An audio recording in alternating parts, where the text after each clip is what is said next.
Guys, welcome to my vlog. It's for today's video. Ngayon guys, ay panibagong tayong video. Ang video natin ay dumating na naman yung aking Shopee. And then, yung Shopee na order ko na yun ay sa Gcash ko siya binabayaran.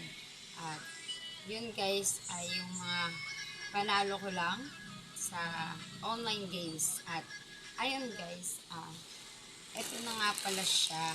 Binuksan na siya ng aking asawa kasi siya ang nag-receive ng order ko. Yan. Ang order ko na to ay leggings. Nasa TikTok shop ko siya guys. At guys, Miss Kabugera, i-follow niyo ako sa TikTok shop ko. Guys, at ito na siya. Yan guys yung in-order ko. Leggings yan guys. Susukatin natin. Yan.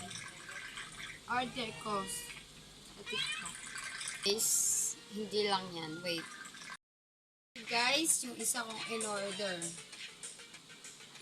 Yan. Sukatin natin. Oh, in-order sa TikTok. Lagi na ba?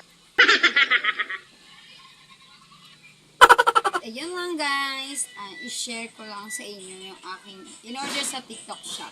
At gusto nyo guys malaman, panalunan, eto guys, panoorin nyo.